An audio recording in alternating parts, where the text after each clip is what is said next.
Okay. Good evening to those of you who are following us in Europe, and good morning to those of you who are elsewhere. My name is John Hooper. I'm the Economist correspondent in Italy, and it's my pleasure to chair this webinar after Credit Suisse. A look at the financial policies of the European Union as it tries to avert a financial crisis in the weeks and months ahead. This is the fourth webinar in a series which in fact ends with this session, a series leading up to the Siena conference on the future of Europe on the 8th, 9th, and 10th of June of this year. My guests tonight are Francesco Grillo, the director of Vision think tank, which is the host of the Siena conference, Georgios Papakonstantinou, former finance minister of Greece and chair of international political economy at the School of Transnational Governance, part of the European University Institute. Barbara Kolm is vice president of the Austrian Central Bank, and David Rinaldi is director of studies and policy at the Foundation for European Progressive Studies. Now, what we're going to be looking at this evening is what you might call a triangle of uncertainty. We have at one point on the triangle the Stability and Growth Pact, which of course is going to be rewritten, having been suspended during the pandemic. The common fiscal capacity that's been generated as a result of the New Generation EU initiative, the EU's post-pandemic recovery fund, which some people are saying could just be a one-off. The issue of whether Europe will have a common fiscal capacity in the future is very much up in the air. All of which brings us to the third point on the triangle, which is the ECB's mandate, a subject that's been discussed greatly in the past, and perhaps for the very first time, that's actually the most certain of these three uncertain points on the triangle. So, to start us off, I'm going to introduce Francesco Grillo of Vision to take us a little bit further into this subject before I turn to our three guests. Thanks a lot, John. You are impeccable. As a veteran of the Siena conference, you said basically everything. And I will go very quickly. Thanks a lot also to George, Barbara, David, and Matteo, everybody. If we can quickly project 3 quick slides that may help to make the point. This is not one of the 3, this is just the cover. Okay, number 1. Very quickly, in terms of the method that we are trying to sort of develop, here we are in fact building slowly, but with a lot of energy, some problem-solving platform. So the conference is really very much meant to generate some new, fresh, pragmatic, visionary ideas that can help Europe to go beyond the contemplation of problems and towards some possible solution. To do that, we are convinced, together with all our partners, starting from the UI and the University of Siena, that we need to make the effort to go beyond the ideology, beyond the academic and professional silos, and even put together different countries. In fact, in Siena, we will have people coming not only from most of EU member states, but also people coming from USA, from Australia, from Tunisia, and of course from UK. The belief here is that we need also people helping us to look ourselves from the outside if we want to have some new ideas. Second slide quickly. This is a little bit the sort of process that we envisage. We have a concept paper that somehow starts from the Pontignano paper that we put together last year for the third conference. We have a work that Matteo will sort of illustrate briefly with the students from UI and the University of Siena that will sort of transform our concept paper together also with the support of this very webinar into some background paper for the conference in Siena. So the idea is that this entire process will help us to have some proposals that are also common to, very importantly, 5 foundations that act as think tanks of the big 5 European political parties. So this is very ambitious, but we'll try to do that. Very quickly, the initial vision concept paper, as far as what we call the fiscal problem-solving group is concerned, can be sort of summarized into these 5 questions that you see here. Basically, it's very wide. I discussed this thing with George, and George encouraged us to be wide, not to sort of consider the entire triangle. So there is certainly the question of the Stability and Growth Pact, the limits and the merits of the proposal coming from the European Commission. To us, to vision, the very big point is how to minimize the moral hazard. In other words, yes, let's use some flexibility so to avoid other disasters like the one that George, in fact, lived directly, a few years ago in Greece, but still we want to avoid to keep zombies alive and to reduce the pressure for reforms to happen in countries. There is a big point on central banks.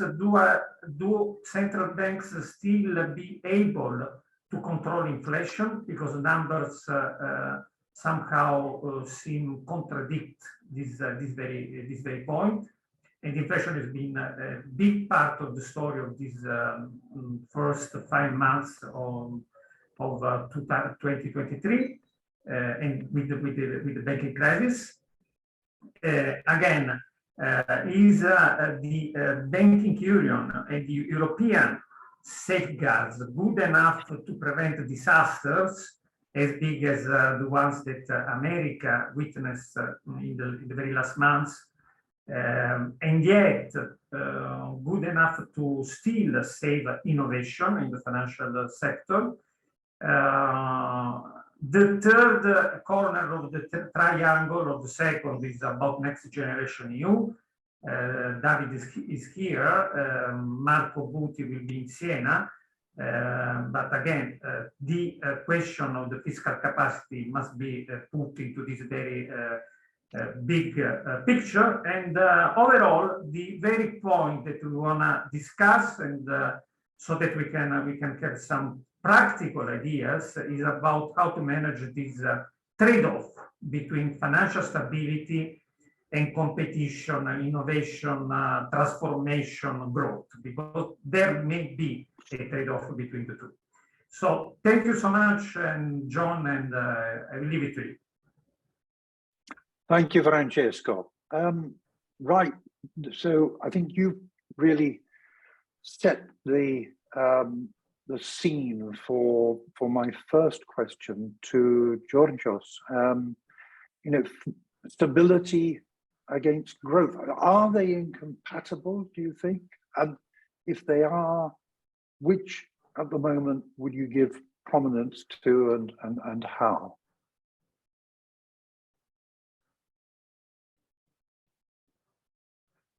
Georgios, you need to unmute yourself.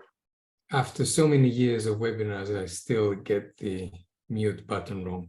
All right, I was saying hello, everyone, and thanks for the invitation, and thank you, Francesco, for the introduction, and John for the question. Well, if I thought that sustainability and growth don't go together, then I would be somebody who would completely reject the Stability and Growth Pact. And I don't. I actually think that there's scope for it to be improved, but I think that you cannot, in all conscience, formulate economic policy thinking that sustainability and growth are two things that do not go together. They do. However, they don't obviously go together in the sense that you need to put together the right kind of policies. And sometimes we err, and we tend to err on the side of too much sustainability and too little growth. At least the past has shown that. So in that sense, I'm interpreting your question as an invitation to sort of comment on the recent attempt to reformulate the Stability and Growth Pact. And overall, without sort of going into technical details, I think that it is a proposal in the right direction, but it falls short on a number of points. It's in the right direction because it adds additional flexibility to a pact that we've seen in the past has been problematic and not really binding on anyone. It gives more power to individual national governments. It takes it closer to some of the proposals that have been on the table for a long time by academics in terms of expenditure rules and the like. Let's not go into the details of that. Now, where does it fall short?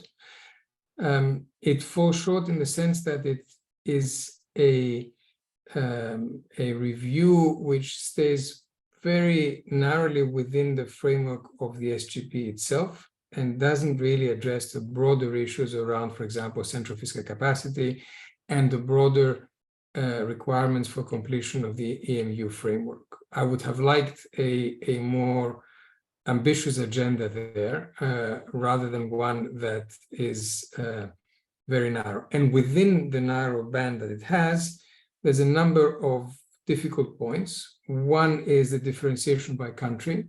And I can, for example, think of the country where I am in, Italy, and what this would mean in terms of the politics around being able to sort of get a conversation going with the Commission on the requirements for the Italian government. And the second is that it puts a little bit too much emphasis on the debt sustainability framework, which we know is art as much as it is science. And there's a little bit of an issue of how much this would be binding in the discussions that will be between the Commission and the member states. I'll leave it at that for the time being. Okay. At this point, I'd like, in fact, to turn to the second issue that we have before us, because Barbara Kolm is herself a central banker, so no one better informed, better suited to talk to us about the ECB's mandate in all of this and whether we need to look at a change in that direction, particularly in the light, obviously, of the inflation that we have been seeing and which is proving stubborn to bring back down.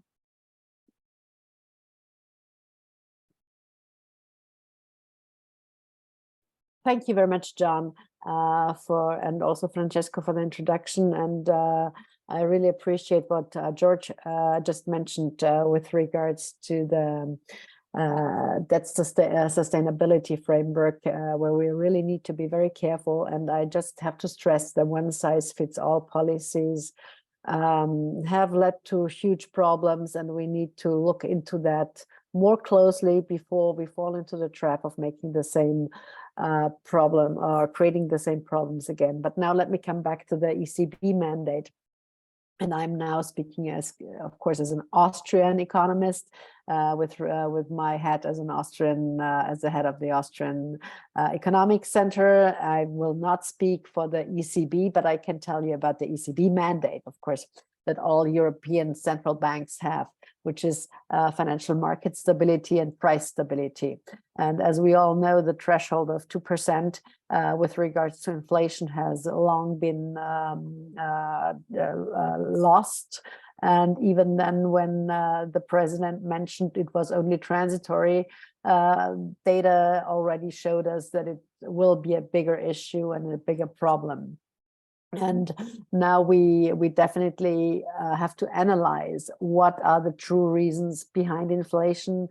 Is it the huge amount of money that has been spent, whether it was the APP programs, the asset purchase programs that were implemented in 2014 and actually at the beginning of 2015, or was it, in addition to that, the PACT programs, the pandemic emergency purchasing programs that were started in March 2020 when COVID hit Europe in order to contain the pandemic and the risks for the monetary policy.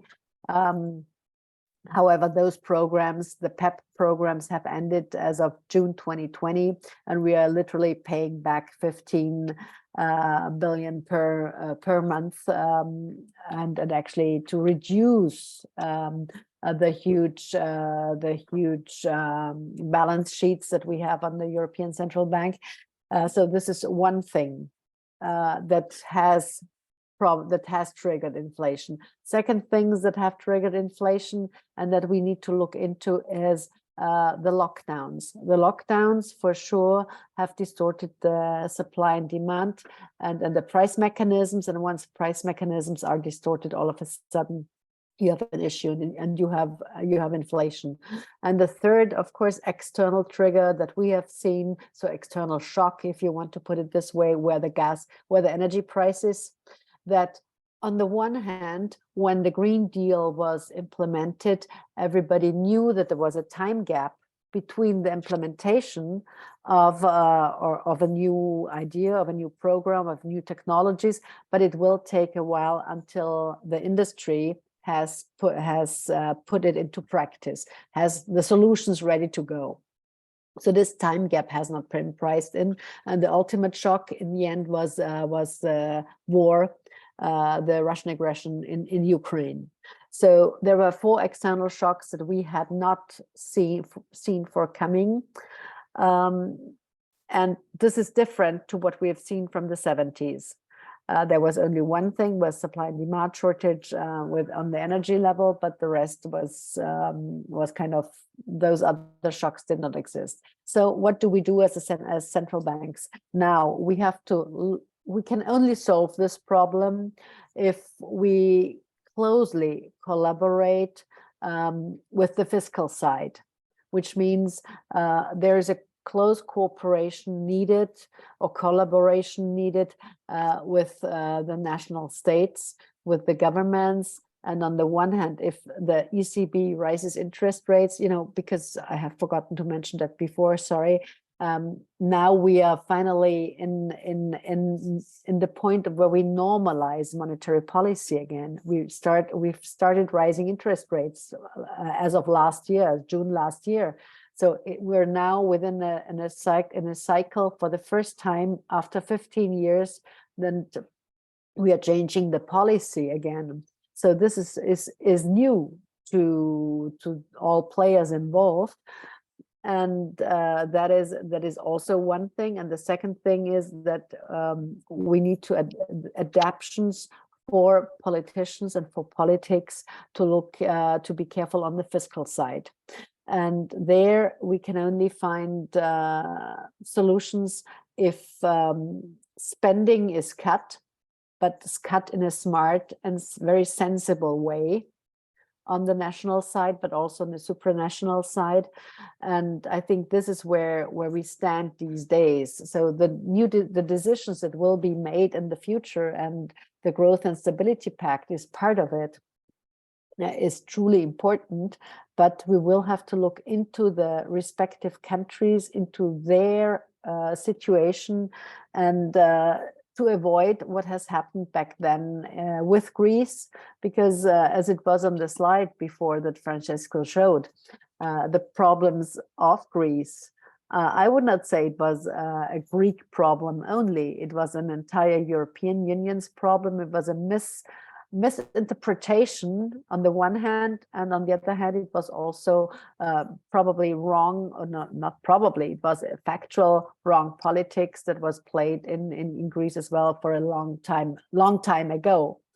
And that's where I would stop right now. But I think expanding the mandate of the ECB or of other central banks to becoming more green or more, sustainable on that on this front is right now, I think, not a very wise thing to do. We should focus on what we really need to fix, which is the price stability.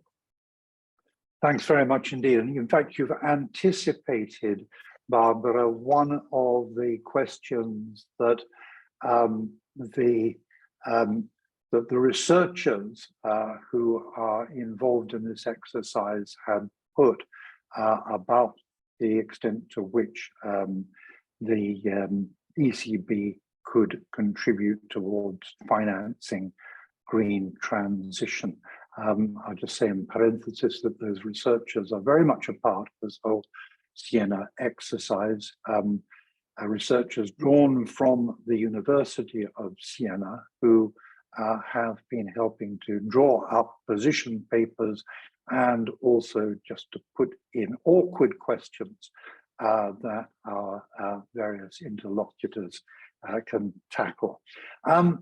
Okay, so let me now just may I add one Barbara. more thing? If I may Yes, add one more thing right certainly, now, since you mentioned it. Since I also wear the head of the UN ITU group with the Smart Sustainable Cities and our UN head national hub in Austria, I would say this is everything that gets us on this agenda on the net zero, towards net zero, is truly important. The question is only how do we finance it? Is it a mandate or is it a task of the government? Is it then indirectly a task via the ECB to do that? Or could we do this on the venture capital front? Could we do this with equity? Are there other private solutions or private public partnership solutions that how we could finance this transition? And that's, I think, something that we definitely need to focus more or put more attention to in the future, because it's not either this or the other. There will be new ways, or we need to find new ways in order to get this thing going, because again, the central banks and other institutions are focused on fixing the current problems. And I think we better do that very in a very focused way. Yeah, in fact, of course, one of the ways in which the EU is trying to tackle the green issue, the ecological transition, is through the Next Generation EU program, the EU's post-pandemic recovery fund. And that actually allows me to segue very smoothly into our next speaker, David Rinaldi. David, how does it look from where you sit, the prospects for having a fiscal capacity in future? I mean, do you see it as being, first of all, necessary, desirable, and above all, practicable, because it is now facing headwinds? Thanks, John, for this extremely political question that is, from my end, very easy to respond to. For me, it's definitely a necessity for the Union to go forward with continuing somehow this experience with joint borrowing and joint spending. Of course, speakers before me have mentioned that we should also pay attention to the spending. Of course, the sustainability of public finance has to remain relevant. But at the same time, it is really necessary to create those capacities in Europe and drive the transition. We mentioned the climate, but at the same time, the digital transition that can allow Europe, on the one side, to stand the competition that we have internationally, on the other side, to avoid that we have a growth model that is only benefiting few capitals or few areas, few regions, and we are able to uplift with the transitions as many territories as possible in Europe. Unfortunately, here from Brussels, I talked to you from the Foundation for European Progressive Studies, a think tank in Brussels. The situation doesn't look very good in terms of steps towards a fiscal capacity, steps towards a continuation of the next generation EU, and step towards a strong new European push on covering for the transition. Why I say this? Because almost all the political interlocutors that we engage, they tell us there cannot be a next generation 2.0, because that was what was agreed initially. The Commission has put forward the idea of a sovereignty fund, exactly to cover some areas that could relaunch part of the European industrial policy. But unfortunately, what we have seen in one of the European Council, one of the first European Council after the US has put forward the Inflation Reduction Act, which actually includes a big fiscal stimulus and a big push towards clean technology and green jobs. The European Union, instead of responding with a new commitment towards European spending, they have discussed, and this goes exactly to the triangle that we are discussing today. They haven't negotiated a new fiscal rules, a new normal for fiscal rules. They haven't negotiated a new step forward on fiscal capacity. They have agreed on the new normal for state aid. That literally means more space for some countries to spend the way they want and support their own company and the transition in different countries. Of course, this doesn't really take into account that we have countries that come from different backgrounds and with different health in their economic system.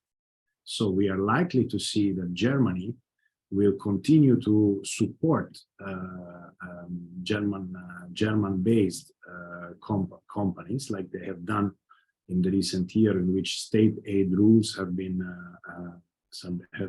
blocked, like paused, like Stability and Growth Pact, fiscal rules and state aid rules have been blocked. Germany in the last 2 years has issued over 53% of the entire European state aid was German. After Germany, France, with about 27% of the European state aid. We face a situation in which, for instance, German companies, they already have a relatively cheaper access to energy than other companies. They have a cheaper access to capital than other companies, thanks to the trustworthiness of Germany. So it's cheaper access to energy, cheaper access to capital, plus they will receive more national subsidies. This, for me, creates a real problem in this idea of a long-term growth for Europe, because what it should be part of our triangle is also a sort of convergence or cohesion, the idea that we all grow. And this, for me, unless we really push for a European response that is not only additional possibility to spend at national level with state aid, but we need European spending. We are not going to grow all together, or to take all advantage of the transition as we should have. And we are going to probably create problems like we had 10 years ago of disaffection for the European project, disaffection for politics, because we will have a new somehow wave of this geography of discontent, these forgotten regions that feel left out, feel somehow forgotten. So this, for me, it's a big reason why we should really look at the state aid, fiscal rules, and spending with a unique political package. Yeah, indeed. I mean, you've actually, yes, I was going to come straight to you, Georgios, because you were intimately and I think at times painfully involved the last time around. And the question I was going to fire at you was whether, in light of what David was saying, we could be facing another financial crisis in Europe. Okay, so this is a different question to the point I wanted to make. So let me quickly make. Okay, you make the point that you want to make first. Yeah, yes, absolutely. To say something on that.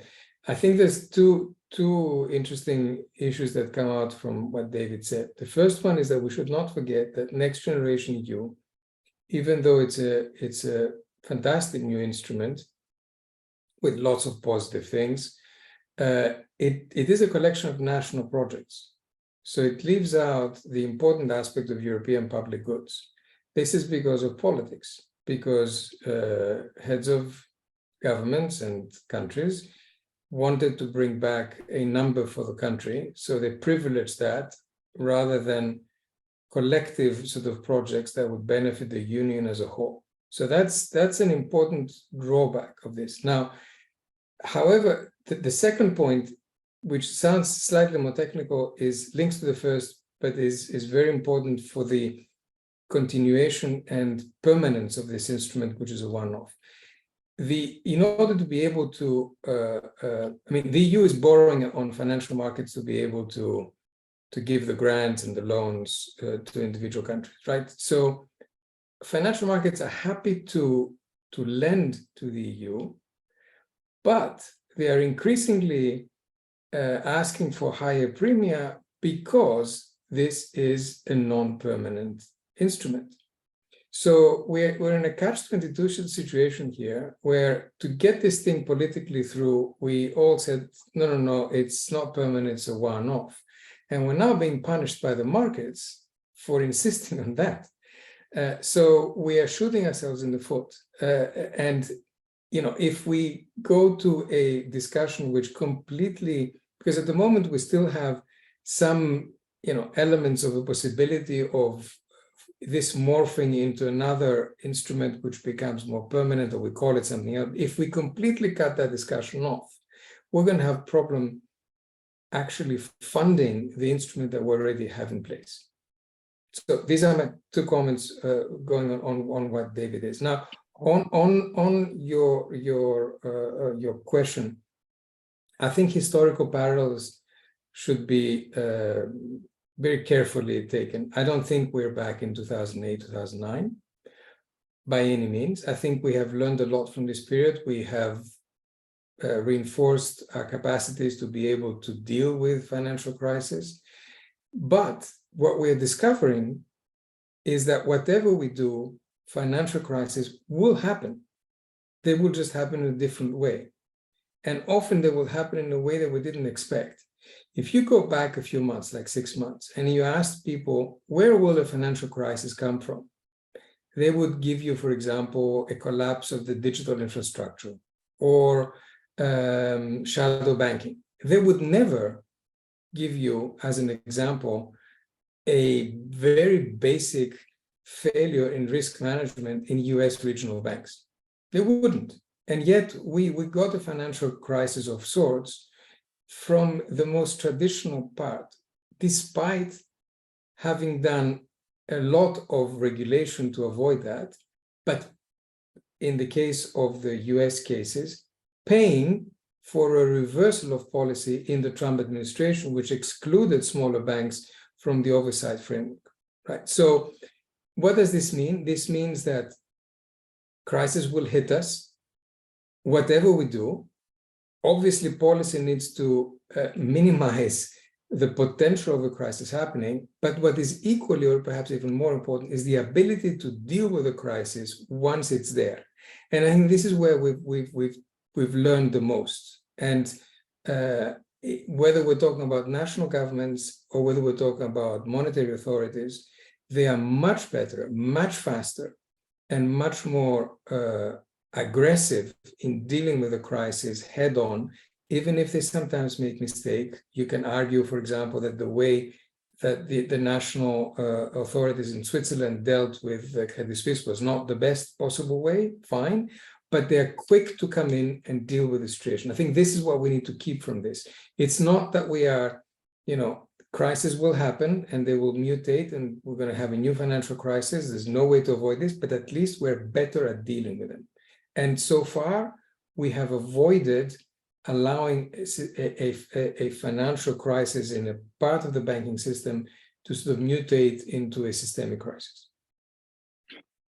While you were speaking, I saw some very interesting expressions cross Barbara's face, and I know that she wants to, or I imagine that she wants to leap in at this moment to perhaps talk about both of those issues.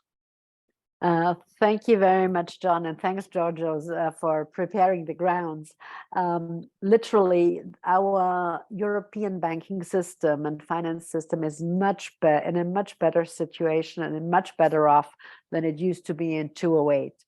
And you must not compare the reasons and the trigger for the 2008 crisis, the GFC crisis, with what we have seen right now, with starting out with the SVB, with the Silicon Valley Bank, and then hitting a couple of others, and then coming over to Europe. I mean, it was coincidental that Credit Suisse, of course, was just within 2 weeks of SVB, but the reasons why those banks were in problems and got into difficulties were totally different.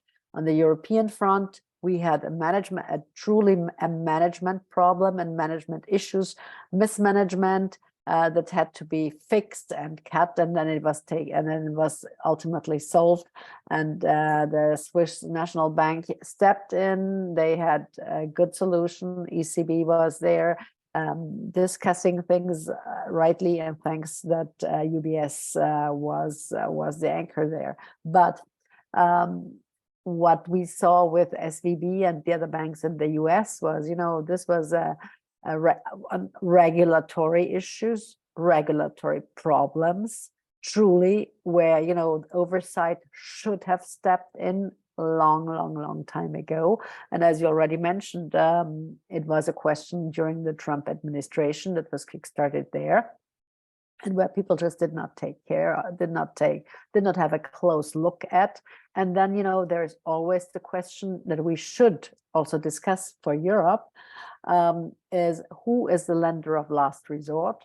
Who is paying ultimately if a bank fails and why it failed? And, having the guarantees for 250K in place at the US, and then write it ultimately that everybody will be bailed out is a different question to what we see in Europe, where we have the 100,000 euros threshold for most of the European countries. When a bank fails, that the individual or the person who suffers the loss will be supported, will be bailed out at least to that extent. So those are different issues that we need to look into. And again, I think the European finance system and banking system has learned a lot. And we're in a much better position. Our buffers are much higher, and also our countries are in a better situation than they were when the GFC hit Europe and when we ultimately had to bail out countries. So that are really good news. But we are seeing challenging times ahead for both sides, for the fiscal side and for the monetary policy side, that we can only solve if finally now I think this is a unique opportunity for them to really collaborate. Earlier times I would have said keep monetary policy and fiscal policy apart. Now the actors need to coordinate their policies. And do you want to comment just very briefly on this pincer movement, if you like, that the markets have recently been putting on Europe, and whether that isn't actually a good argument for going ahead with fiscal capacity? Depending, yeah, go ahead. Barbara, first you, and then I'll go to David. Thank you. Well, the question is truly from which perspective you're looking at. Are you looking at this from a perspective of a politician or somebody who is in charge of fiscal policy, or with somebody from a mandate of the ECB? Or are you looking at that from an investor, private investor, and somebody who is working on and operating on the financial markets with the ultimate goal to earn a lot of money? And we have to look at those two aspects, and they are clearly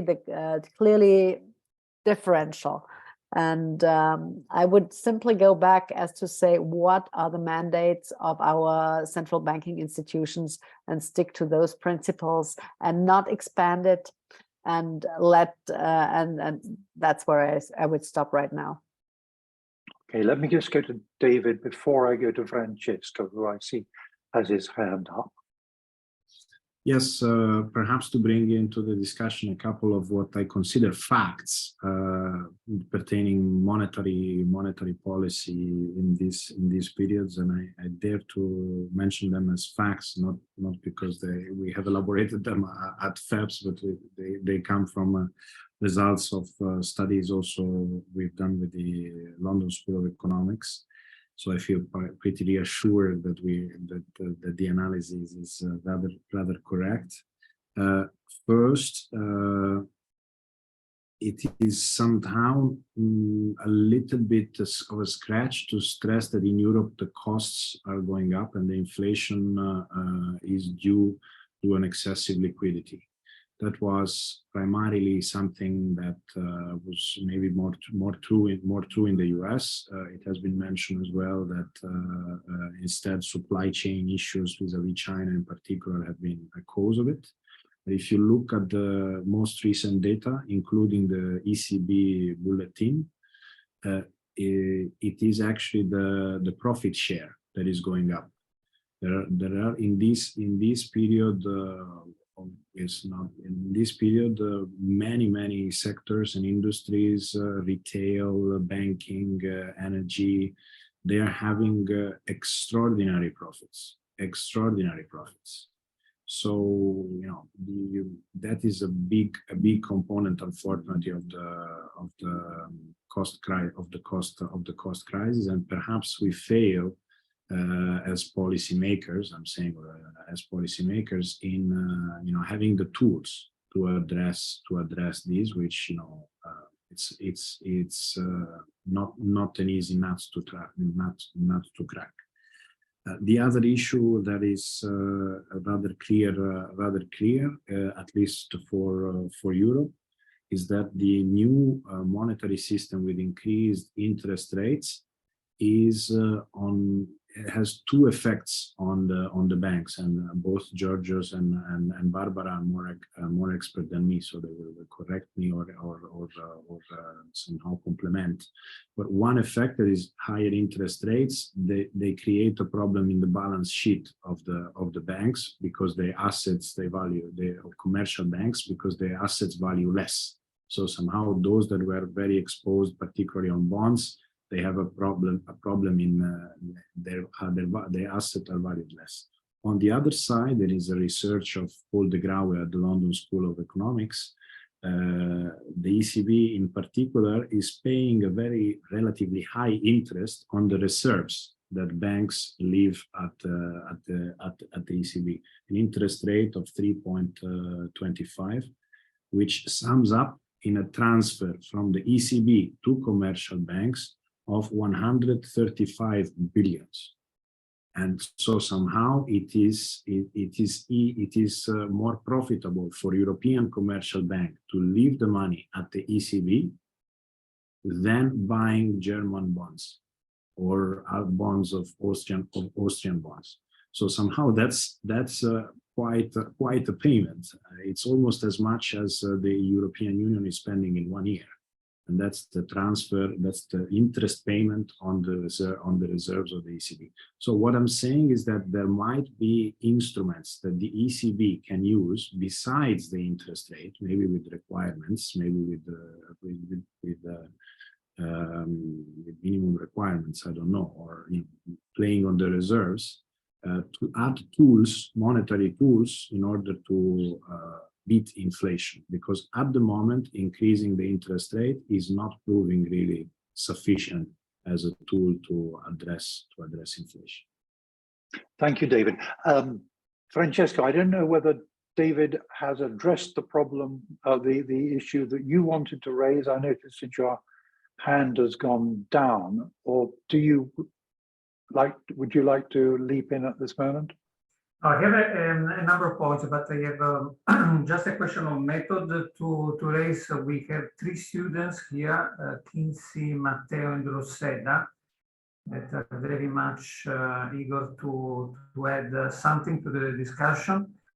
And number 2, question of method.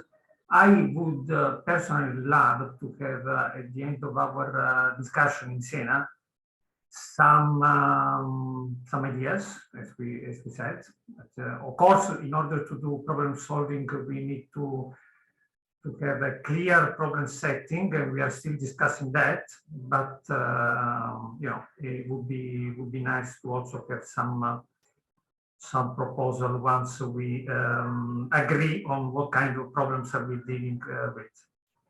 So probably students. Okay, well, on that, let me start by asking each of the 3, Matteo, Rossella, and Qinci, to just jump in with a brief comment, if you would, on what has struck you so far in this conversation.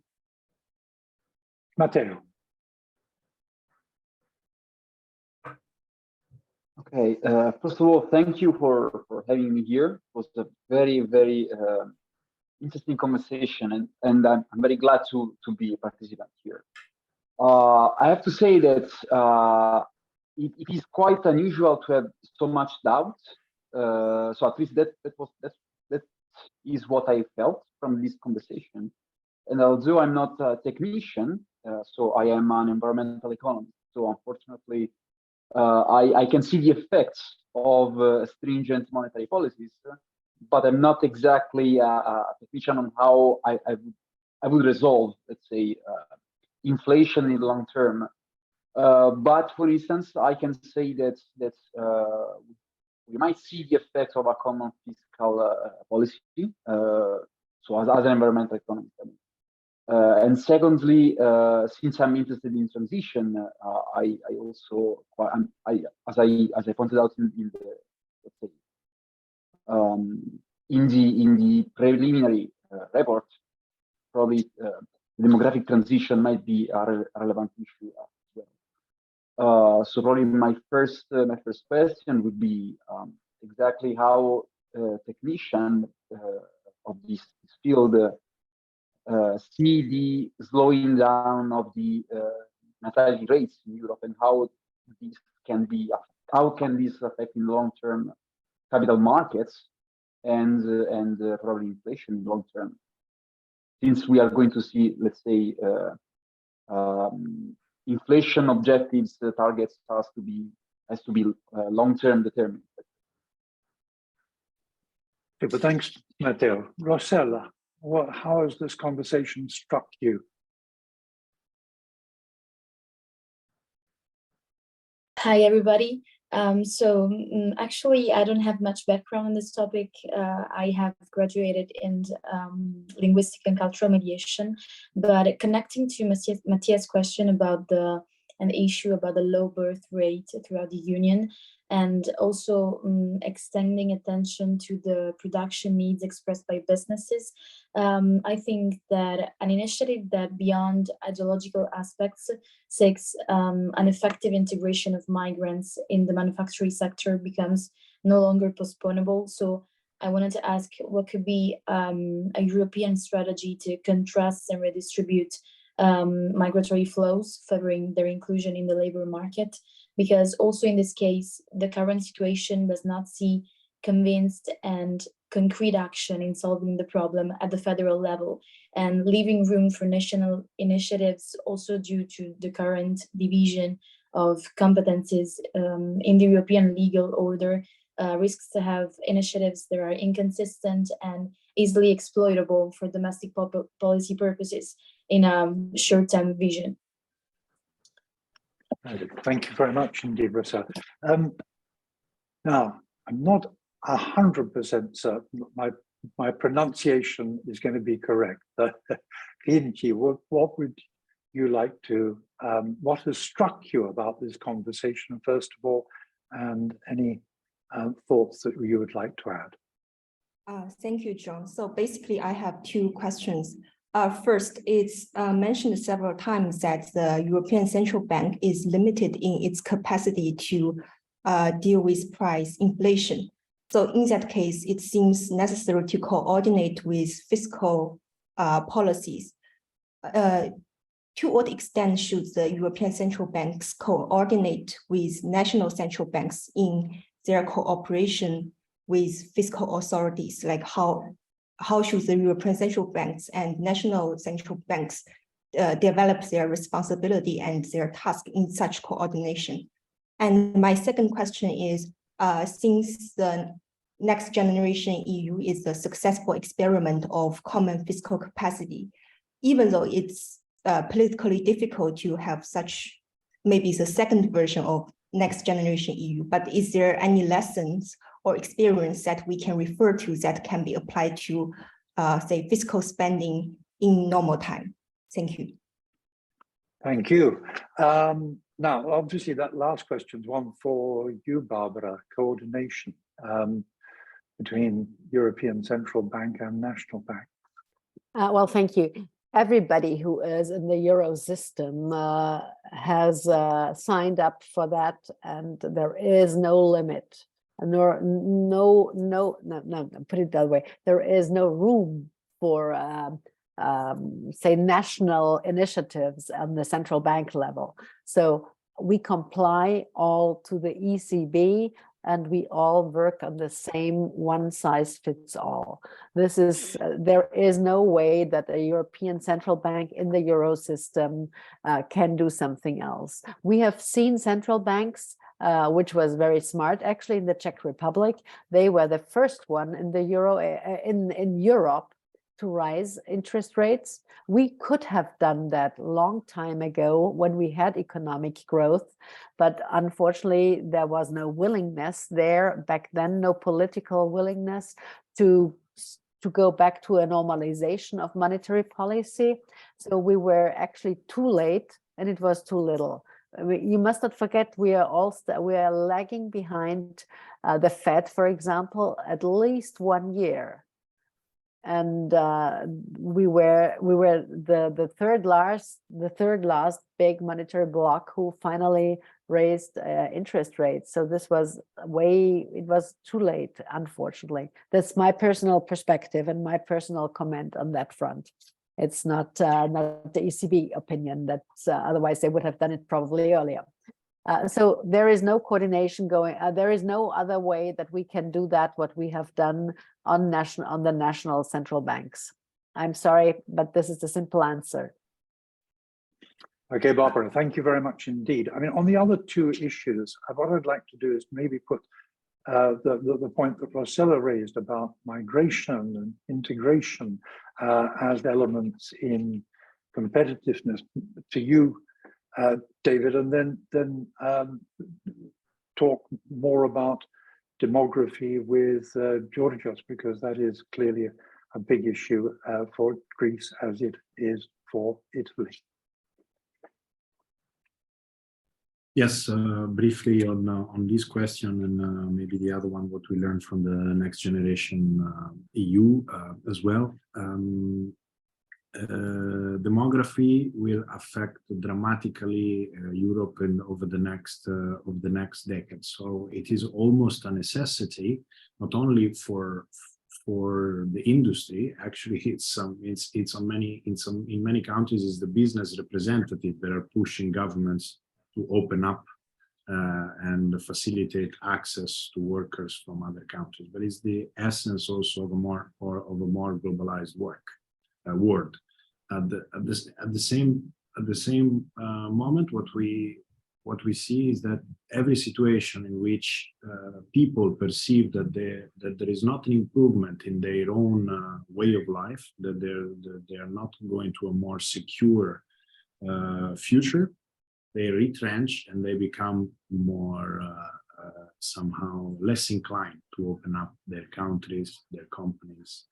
So the sentiment is still unfortunately not positive, and we have to work a lot on stressing that a more open society is a better society for everybody. So this is still a cultural and it's an identity issue that we are not going to win with an economic truth. Doesn't matter how clear it is.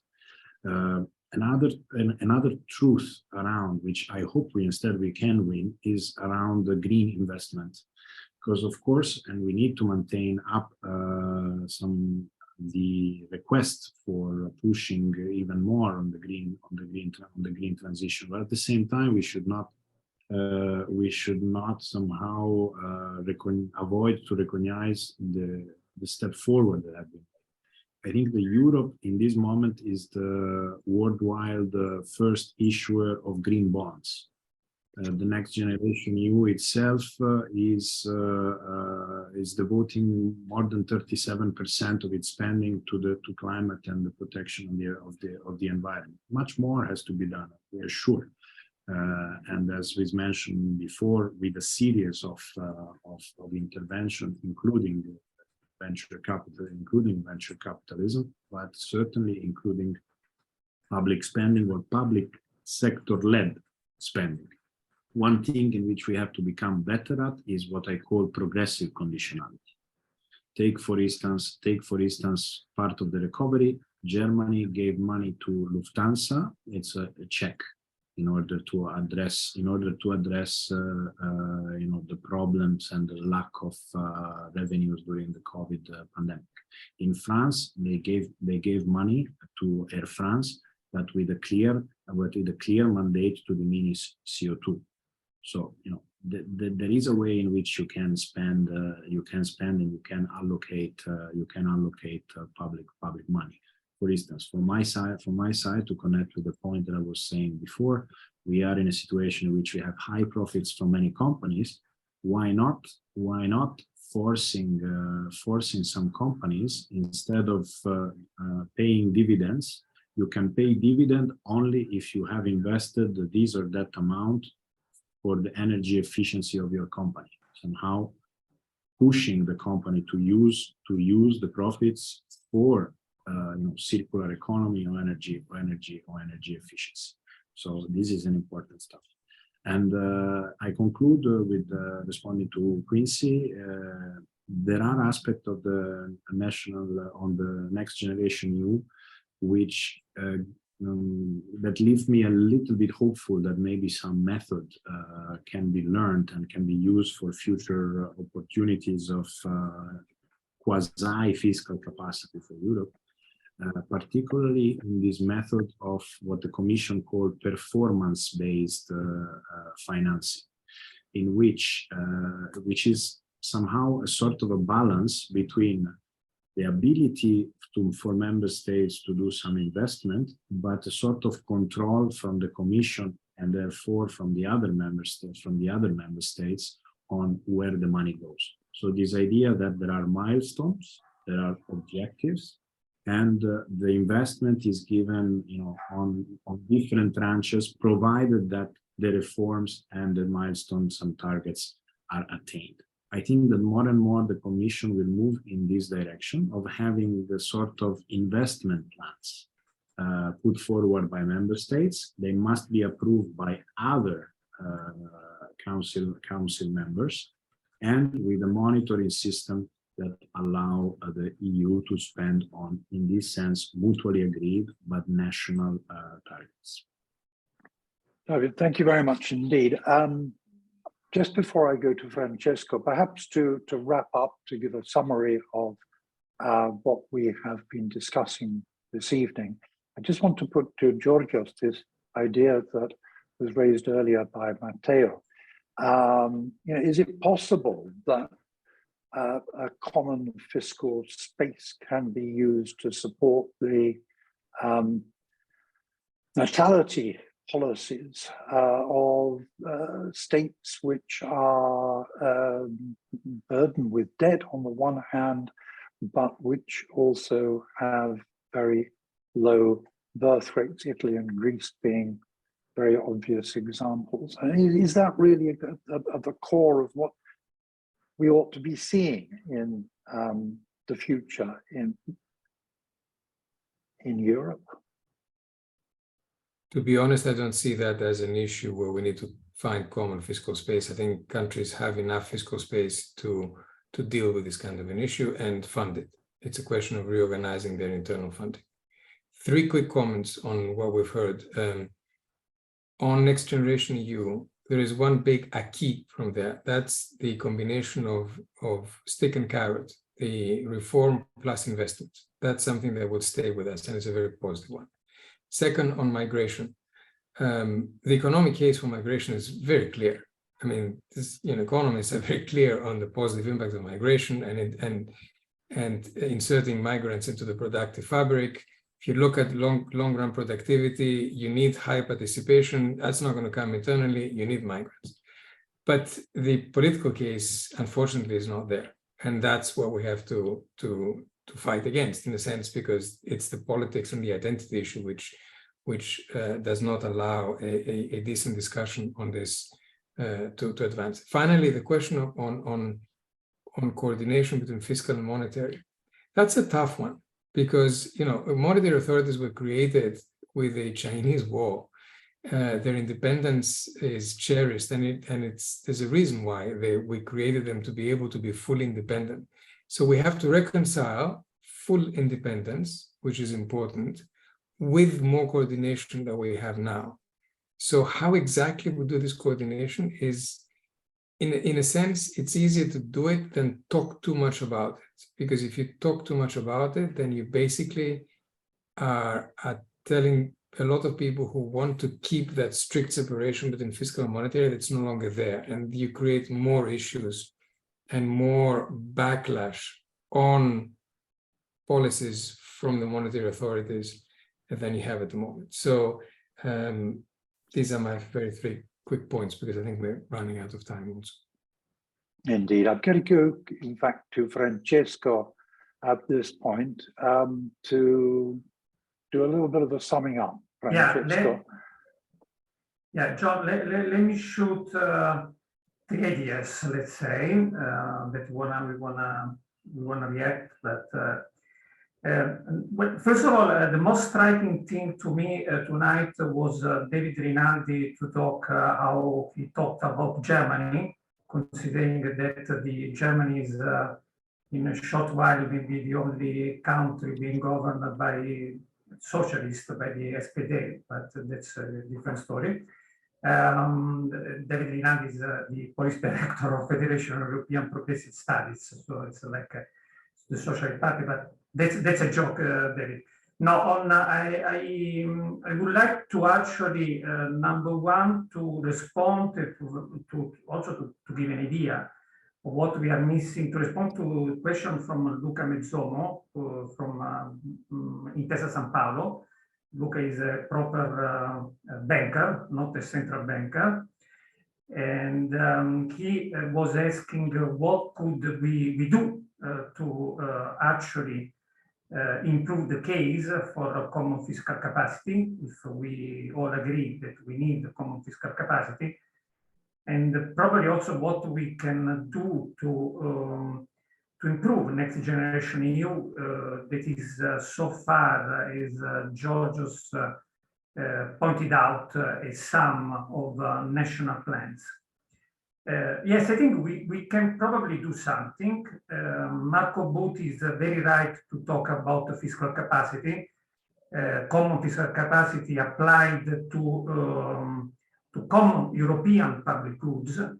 But we probably need with Marco Butti probably to better clarify what we really mean by European public goods, so that there is a case. It can be anything, can be solar panels, can be chips, but I think we need to talk about something concrete where markets actually are not capable alone to reach the critical mass to do what we as Europe would like them to do. As far as the next generation EU, I totally agree with George. Was a fantastic machinery, but as David knows very well, there are a few things to be improved quite a lot. For instance, yes, 27 national plans, but since they are still together under a European Commission umbrella, under the umbrella of ECFIN, I think we very much would need much more than we are doing now to evaluate them, to understand what is happening, to conceive these 27 national plans as 27 experimentation, to do digital transition and ecological transition in different contexts so that we understand what is working, what is not. So this is for the next generation EU and the fiscal thing. On central banks, I agree. Apologies, both Barbara and myself need to leave. We are behind schedule. Okay, all right, but I'm very shortly. On central banks, right, coordination, but everybody has to do his own job, no? There was a principle by this economist that won the first Nobel Prize, Jan Tinkerberger. He used to say you need one target and one policy instrument. So it is good that central banks do the central bankers, and the fiscal do the fiscal, and the regulation that do the regulation. Last but not least, George is leaving, and I will leave the third idea for our conference in Siena. Thanks. Okay. Let's leave some stuff at the end. Thank you very much indeed. Thank you very much. I'm sorry. Thank you, Barbara, Bye-bye. and thank you, Georgios. Bye-bye. Bye. And thank you to our guests, to David for his contributions, and to our three researchers, Matteo, Rossella, and Qinci. Thank you very much indeed. And last, but certainly not least, thank you to Francesco Grillo. Thanks a lot. Bye. Bye. Thank you. Bye. Bye.